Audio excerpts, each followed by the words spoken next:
अस्सलामुअलैकुम। फिर से फैब्रिक्स की तरफ से आप सब लोगों को खुशामदीद। आज मैं आपको बताऊंगी कि हम क्विल्टिंग कैसे कर सकते हैं। क्विल्टिंग की ज़रूरत हमें मुख्तलिफ प्रोजेक्ट्स में आती है। ये देखिए, ये एक पीस है जिसे मैंने क्विल्ट किया है। इसके अंदर 3 लेयर्स ऑफ फैब्रिक हैं। एक ये बैरूनी लेयर है, दरमियान में हमने एक क्विल्टिंग शीट दी है और इसके बाद ये इसके ऊपर वाली लेयर है।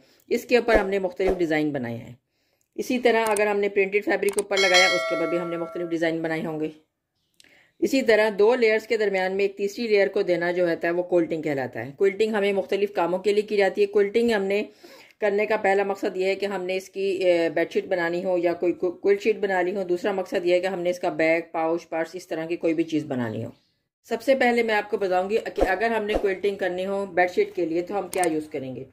क्विल्टिंग अगर बेडशीट के लिए हो, ये है पॉलिस्टर की लेयर, तो हमारे 2 फ्रंट और बैक पीस के दरमियान में ये वाली लेयर यूज़ होगी। ये जो पॉलिस्टर की लेयर है इसकी डिफरेंट किस्म की मोटाई होती है। ये कम मोटी है, इससे ज़्यादा मोटी भी हमें मिल सकती है, इससे बारीक भी हम ख़रीद सकते हैं। तो इसकी ये हमें इस्तेमाल होती है हमारी बेडशीट्स के अंदर, हमारे टेबल रनर्स के अंदर ये वाली क्विल्टिंग शीट इस्तेमाल होती है जो कि पॉलिस्टर की है। हमारे यहाँ ये अवेलेबल है। मैं आपको वही शीट दिखाऊंगी जो हमारे यहाँ अवेलेबल है। मोस्टली जो शीट्स बाहर के ममालिक में मिलती हैं वो हमारे यहाँ अवेलेबल नहीं है। जो हम बाहर के ममालिक में शीट्स अक्सर बेशतर क्विल्टिंग में देखते हैं वो ये वाली शीट होती है। ये कॉटन बैटिंग इसको कहलाती है और ये बिल्कुल थिन लेयर होती है। ये लेयर देने के बाद फिर हम फ्रंट और बैक पे एक पीस ऑफ फैब्रिक देते हैं और इसके दरमियान में ये वाली लेयर कर देते हैं। इस तरह हम अपनी बेडशीट्स बनाते हैं, अपने टेबल रनर्स बनाते हैं। कोई भी चीज़ उसको थोड़ी सी स्टिफनेस देने के लिए उसके अंदर ये वाली लेयर यूज़ होती है। ये तो वो लेयर है जो हमारे यहाँ मिलती नहीं है, आराम से अवेलेबल नहीं है। ये बाहर के ममालिक में मिलती है, ये वो लोग इस्तेमाल करते हैं। हमारे यहाँ जो चीज़ ज़्यादा अवेलेबल है वो ये पॉलिस्टर की शीट है। ये मुख्तलिफ मोटाई की हमें मिल सकती है। इसके अलावा हमारे यहाँ जो चीज़ अवेलेबल है वो ये बारीक वाला स्पंज है। ये बारीक स्पंज अगर हमने बेडशीट में क्विल्ट करना हो या हल्का फुल्का बैग बनाना हो तो उसके लिए हम ये स्पंज की लेयर भी उसके अंदर दे सकते हैं। लेकिन अगर हमने बैग ऐसा बनाना हो जिसमें थोड़ी सी स्टिफनेस हो, स्टिफनेस ज़रा ज़्यादा हो, उसके लिए हम ये करते हैं, इस फोम के दूसरी साइड पर जो प्रेस बुकरम आमतौर पे हमें मार्केट में अवेलेबल होती है, हम उसको यहाँ पर पेस्ट कर देते हैं। ये प्रेस करने से पेस्ट हो जाएगी। ये हम इसको पेस्ट करेंगे। पेस्ट करने के बाद फिर हम इसको मुख्तलिफ चीज़ें इसकी कट कर सकते हैं। इसका बेहतरीन तरीका यह है कि हम बड़े पीस ऑफ फैब्रिक को क्विल्ट करें ताकि हम उसमें से अपने पैटर्न के मुताबिक कटिंग कर सकें। ये देखिए, मैं आपको कुछ प्रोजेक्ट्स दिखाती हूँ जो मैंने इसी तरह क्विल्टिंग करके बनाए हैं। ये देखिए पर्स, इसके अंदर ऊपर मैंने क्विल्टिंग की है लेकिन ब्लॉक्स के में की है। ये ब्लॉक्स ज़रा बड़े बनाए हैं और इसके अंदर जो क्विल्टिंग की ये भी ब्लॉक्स में की हुई है। और ये देखिए, ये बैग कितना स्टर्डी है, ये बिल्कुल आराम से खड़ा हो जाता है। इसी तरह ये है, इसके अंदर भी इसी तरह की क्विल्टिंग है। ये क्लैम अप पाउच बनाया मैंने। तो ये सारे पाउच आप देख रहे होंगे, ये बहुत आराम से खड़े हो रहते हैं, थोड़े से स्टर्डी होते हैं। इसीलिए हम इनके अंदर इस तरह का क्विल्टिंग मटेरियल इस्तेमाल करते हैं। देखिए, अगर हम किसी भी बैग के लिए क्विल्ट करेंगे, ये मैंने एक पीस को कट कर लिया, इसकी तरफ मैंने यहाँ पर प्रेस बुकरम पेस्ट कर दी और ये मैंने स्पंज को पेस्ट कर दिया। अब ये देखिएगा, मैंने छोटे छोटे पैचेस भी लगाए हुए हैं कि जहाँ से इसका थोड़ा सा हिस्सा बच गया था वहाँ मैंने पैच भी लगा दिया। अब ये है बैकिंग फैब्रिक। बैकिंग फैब्रिक के ऊपर मैं इसको रख दूंगी। रखने के बाद ये मेरा फ्रंट का फैब्रिक है, ये मैं इन तीनों को यहाँ पे अटैच करूँगी। अटैच करने के लिए मैं बेस्टिंग स्प्रे इस्तेमाल करूँगी जो मैं आपको दिखाती हूँ।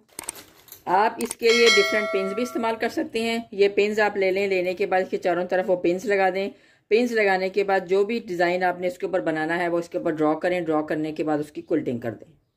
इसके अलावा जो दूसरा तरीका है वो ये बेस्टिंग स्प्रे है। इस स्प्रे को मैं यहाँ करूँगी इस लेयर के ऊपर और इस लेयर को इसके साथ पेस्ट कर दूंगी। फिर मैं यहाँ पे करूँगी, इस लेयर को इसके साथ पेस्ट कर दूंगी। ये तीनों लेयर्स आपस में एक दूसरे के साथ पेस्ट हो जाएंगी।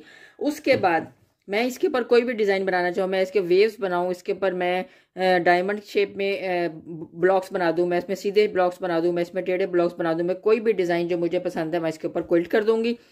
क्विल्ट करने के बाद जो भी मैंने इसके ऊपर डिज़ाइन बनाना होगा, जो मैंने इसके ऊपर पाउच बनाना है, पर्स बनाना है, मैं उसकी यहाँ पे डिज़ाइन इसको रख के डिज़ाइन कट कर लूँगी। कट करने के बाद मैं इसे पाउच, पर्स, कोई भी चीज़ बना सकती हूँ। तो ये होती है बेसिकली क्विल्टिंग। क्विल्टिंग कैसे की जाती है ये मैंने आज आपको बताना था। इसी तरह आप क्विल्टिंग के जब बड़ा पीस क्विल्ट कर लेते हैं तो इसको आप इस्तेमाल करेंगे। तो अगर आपने इसमें से यहाँ से एक पाउच बनाया, इसी साइड से आप दूसरा पाउच बना सकते हैं, यहाँ से आप कोई तीसरी चीज़ बना सकते हैं। उसमें कटिंग का प्रॉब्लम नहीं आता कि पहले हम इस पीस को बड़ा रखें, क्योंकि जब हम क्विल्टिंग करते हैं तो क्विल्टिंग के अंदर ये जो होता है फैब्रिक थोड़ा सा इकट्ठा हो जाता है और इसका साइज़ वो नहीं रहता जो हमने पहले रखा हुआ होता है। इसीलिए अगर हम बड़े पीस ऑफ फैब्रिक को क्विल्ट कर लेते हैं तो इसमें हमें आसानी रहती है कि हमने उसमें से जितना भी पीस निकालना है हम एग्जैक्ट उसी मेजरमेंट का पीस उसमें से निकाल सकते हैं। अब आप देख सकते हैं कि हम इस पर बेस्टिंग स्प्रे करेंगे। बेस्टिंग स्प्रे करने के बाद इन दोनों फैब्रिक्स को एक दूसरे के साथ अटैच कर देंगे। ये एक छोटे पीस को अटैच करने का तरीका है। ये हमने यहाँ पर इसकी बैकिंग फैब्रिक रख दिया। इसके बाद हम फ्रंट पे स्प्रे करेंगे और वहाँ पर फ्रंट फैब्रिक को इसके साथ अटैच कर देंगे। ये देखिएगा, फैब्रिक हमने थोड़ा सा साइडों से बड़ा रखा है ताकि जब वो स्लिप हो तो साइडों से बाहर ना निकले। अब ये जो आप देख रहे हैं ये 1 गज़ का पीस है जो कि बड़ा है। इसके लिए हमने सारे पीस को फैला दिया। फैलाने के बाद हम एक साइड से उठाकर वहाँ पे स्प्रे करेंगे, उसको पेस्ट कर देंगे। उसके बाद हम दूसरी साइड से उठा के उसको स्प्रे करेंगे, क्योंकि इसको इकट्ठे मैनेज करना मुश्किल है। अब जिस तरह से हमने बैकिंग फैब्रिक को पेस्ट किया, बिल्कुल इसी तरह से हम फ्रंट फैब्रिक को पेस्ट करेंगे। उसके साइड से उठाकर उस पर स्प्रे करेंगे। स्प्रे करने के बाद दूसरी साइड से उठा के स्प्रे करेंगे और इस तरह उसको पेस्ट कर देंगे। इसको दोनों साइड से बारी बारी इसलिए स्प्रे किया जाता है कि ये फैब्रिक बड़ा है और बड़े फैब्रिक को इस तरह मैनेज किया जाए तो बहुत अच्छे से और बहुत आसानी से मैनेज हो जाता है। स्प्रे करने के बाद ऊपर हाथ फेर के इसको अच्छे तरीके से इसके बल निकाल दें और सारे को बराबर कर लें। ये देखिए, इसके ऊपर जो हमने डिज़ाइन बनाया है ये हमने सीधी लाइंस लगा दी। ये फ्रिक्शन पेन है, इसके साथ हमने ये लाइंस लगाई हैं। इसको जब हम लाइंस पर सिलाई फेर देंगे, सिलाई फेरने के बाद जब हम इसको प्रेस करेंगे तो ये लाइन इरेज हो जाएंगी, क्योंकि ये इरेजेबल इंक है। अब ये वाला पीस तो आप देख रहे होंगे, ये पीस तो छोटा है। इस पीस को हमें मशीन के नीचे इस्तेमाल करना काफ़ी आसान है। अब ये देखिए, जब मैंने इस पर क्विल्टिंग स्टार्ट करनी है तो मैं इसको दरमियान से शुरू करूँगी। मैं सबसे पहले दरमियान वाली लाइन को क्विल्ट करूँगी, उसके बाद मैं इस साइड पे करूँ, फिर इस साइड पे। दरमियान वाली लाइन को पहले क्विल्ट करने का ये मकसद होता है कि जब भी कोई बल इसमें से आएगा तो वो साइड से यूँ बल सारे निकलते जाएंगे और इस तरह इस साइड के बल इस तरह से निकल जाएंगे। इसलिए हम क्विल्टिंग को हमेशा दरमियान में से शुरू करते हैं। अब ये चूँकि छोटा पीस है, इसे हमने मशीन के नीचे रखना बड़ा आसान है।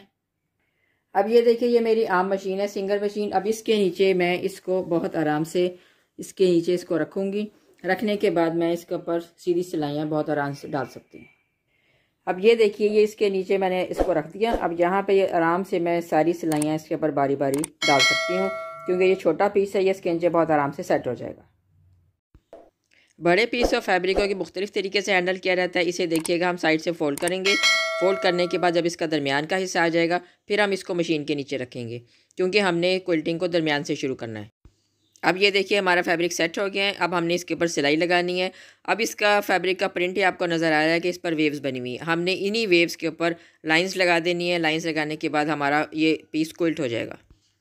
क्विल्ट के बहुत से डिज़ाइन होते हैं, लेकिन चूंकि इसके ऊपर हमें किसी भी डिज़ाइन की ज़रूरत नहीं, इसके ऊपर पहले से एक डिज़ाइन ड्रॉ हुआ हुआ है, हम उसी के ऊपर साथ साथ सिलाई लगा देंगे तो ये बड़ी खूबसूरत हमारी वेव्स की फॉर्म में क्विल्टिंग हो जाएगी। क्विल्टिंग के दौरान फैब्रिक से रिंकल्स को निकालने के लिए हम बार बार इसके ऊपर हाथ फेरते हैं और इसको डिफरेंट जगहों पे मूव करते हैं। और उसके लिए हम जो अपनी उंगलियों को इस्तेमाल करते हैं तो उससे वो स्लिप होती हैं अक्सर औकात हमारे फैब्रिक के ऊपर। इस स्लिपनेस को रोकने के लिए हम क्विल्टिंग ग्लव्स का इस्तेमाल करते हैं। ये है क्विल्टिंग ग्लव जिसे हम क्विल्टिंग के लिए इस्तेमाल करते हैं। इसकी टिप के ऊपर नॉन स्लिपेबल रबड़ मटेरियल लगा हुआ होता है, जो फैब्रिक के ऊपर स्लिप नहीं होता, वो इसे ग्रिप कर लेता है और जब हम इनसे फैब्रिक को मूव करते हैं तो वो बहुत आसानी से मूव हो जाता है और स्लिप नहीं होता। क्विल्टिंग के लिए ये ग्लव्स जो हैं ये आपको बहुत आसानी फराहम करेंगे और बहुत आसानी से आप अपने फैब्रिक को मूव कर सकते हैं। अब हम इस फैब्रिक पर चाहे तो हर लाइन पर सिलाई डाल दें, चाहे हम एक एक लाइन छोड़ के सिलाई डाल दें, ये हमारी मर्ज़ी है। हम जो भी डिज़ाइन बनाना चाहें बहुत आसानी से इसके ऊपर बना सकते हैं। ये देखिए, ये मेरी आम डोमेस्टिक मशीन पर की गई किसी ख़ास टूल के बगैर हमारी क्विल्टिंग तैयार है। ये डिफरेंट मैंने साइज़ के फैब्रिक को क्विल्ट किया है। एक बड़े साइज़ का फैब्रिक है जो कि तकरीबन 1 गज़ का है और बाकी दोनों छोटे साइज़ के फैब्रिक्स हैं। और एक फैब्रिक है, ये देखिए, इसके ऊपर मैंने डायमंड शेप बनाई है, ये दोनों तरफ से आप देख सकते हैं, जबकि इसके ऊपर मैंने स्ट्रेट लाइंस लगाई हैं। ये एक डिफरेंट और मुख्तलिफ डिज़ाइन है। और नीचे जो है ये बड़ा फैब्रिक, इसके ऊपर हमने वही वेव्स वाला डिज़ाइन बनाया है। अब जब हम क्विल्टिंग के बाद इसके लिए हम कटिंग करेंगे किसी भी अपने पैटर्न की, तो हम इसके एग्जैक्ट मेजरमेंट से कटिंग कर लेंगे। हमें कोई एक्स्ट्रा फैब्रिक इसके साथ रखने की ज़रूरत नहीं पड़ेगी। अपने वक्त को बचाने के लिए हम बड़े पीस ऑफ फैब्रिक को क्विल्ट करके उससे बहुत से प्रोजेक्ट एट अ टाइम बना सकते हैं। अगर आपको ये वीडियो पसंद आए इसे लाइक कीजिएगा, शेयर कीजिएगा, चैनल को सब्सक्राइब कीजिएगा। अपनी दुआ में याद रखिएगा। अल्लाह हाफिज़।